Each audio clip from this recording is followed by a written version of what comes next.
Hi అండి, welcome to లావణీస్ kitchen. ఈరోజైతే మన ఛానల్లో శ్రీకృష్ణుడికి ఎంతో ఇష్టమైన అటుకులతో పూర్ణం బూరెలు ఎలా ప్రిపేర్ చేసుకోవాలో చూద్దాం. ఇందుకోసం మనం ఒక బౌల్లోకి 1 కప్పు వరకు బియ్యం పిండిని తీసుకోవాలి. ఇప్పుడు ఇందులోకి కొద్దిగా వాటర్ని వేసుకుంటూ థిక్గా అయ్యే వరకు మనం ఒక విస్కర్తో కానీ స్పూన్తో కానీ బాగా ఉండలు లేకుండా కలుపుకోవాలి. విస్కర్తో కలిపితే మనకి ఉండలు లేకుండా నీట్గా వస్తుంది. ఇప్పుడు ఇందులోకి మనం 6 గంటల వరకు నానబెట్టుకున్న మినపప్పుని రుబ్బుని ఇందులో వేసుకోవాలి. 1.5 కప్పు వరకు వేసుకుంటున్నాను. వీటిని బాగా మిక్స్ అయ్యే విధంగా బాగా మిక్స్ అయ్యేటట్టు కలుపుకోవాలి.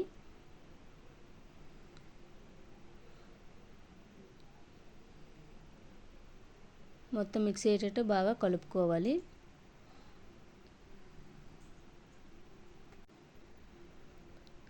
ఇప్పుడు థిక్గా అయ్యే విధంగా ఇగో వీడియోలో చూపిస్తున్నట్టు ఇలా వచ్చే వరకు మనం బాగా కలుపుకోవాలి.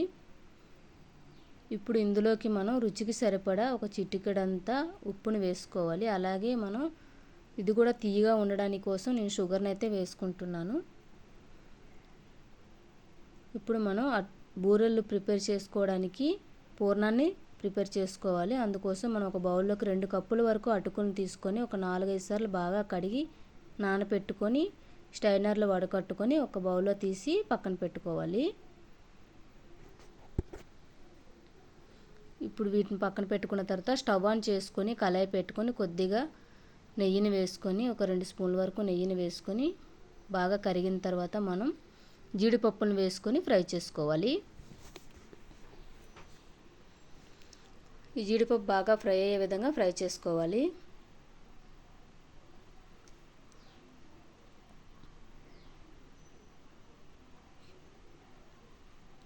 ఇవి లైట్ గోల్డెన్ కలర్ వచ్చే వరకు ఫ్రై చేసుకొని మనం ఒక ప్లేట్లోకి లేదా బౌల్లోకి తీసుకొని పక్కన పెట్టుకోవాలి. ఇప్పుడు అదే కళాయిలోకి 2 కప్పుల వరకు బెల్లం తురుమును వేసుకోవాలి.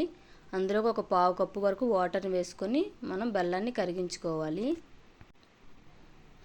పెద్ద ముక్కలుగా ఉన్నాయి కాబట్టి బెల్లమే కాబట్టి త్వరగా కరిగిపోతుంది. కొద్దిగా స్పూన్తో మెదుపుకుంటూ బెల్లాన్ని కరిగించుకోవాలి.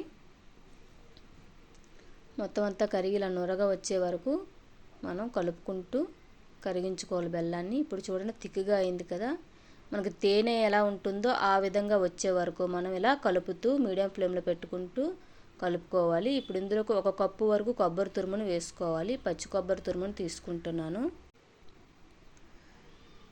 ఇప్పుడు ఇందులోకి కొద్దిగా మనం పక్కన పెట్టుకున్న అటుకులను కూడా వేసుకోవాలి. మొత్తంగా ఇందులో ఇలాచీ పౌడర్ కూడా వేసుకున్నాను, స్కిప్ అయింది. మీరు ఇలాచీ పౌడర్ వేసుకోవాలనుకుంటే వేసుకోండి.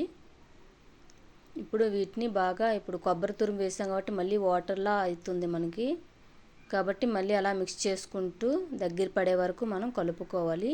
అలాగే అటుకులను కూడా మెత్తగా అయ్యే విధంగా మనం మెదుపుకోవాలి. కలపడం కాదు, మనం మెదుపుకోవాలండి. అంటే మొత్తం ముక్కలుగా అయిపోయి అందులోనే కలిసిపోతుంది, లేకపోతే మనకి ఉండరాదు.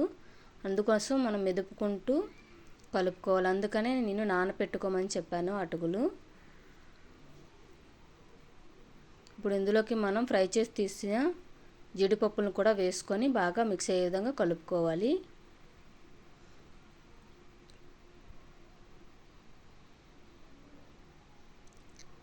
మొత్తం అంతా దగ్గరగా అయ్యేంత వరకు ఫ్రై చేసుకొని మనం ఒక ప్లేట్లోకి తీసుకొని పక్కన పెట్టుకోవాలి.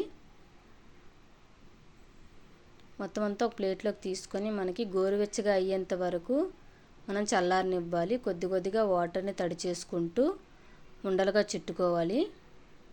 అన్నీ ఒకే విధంగా ఒకే సైజులో ఉండలుగా చుట్టుకోవాలి.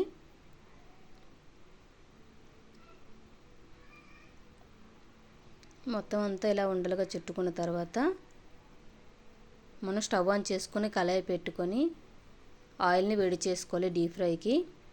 అలాగే ఇప్పుడు మనం ఈ పూర్ణాన్ని మనం ఈ పిండిలో ముంచుకొని ఒక స్పూన్తో అయినా లేదా మనకి చేతితో వేయగలిగితే చేతితో అయినా ఇలా మొత్తం పిండి ములిగేంత వరకు ముంచుకొని మనం ఫ్రై అయిన ఆయిల్లోకి వీటన్నిటిని వేసుకోవాలి.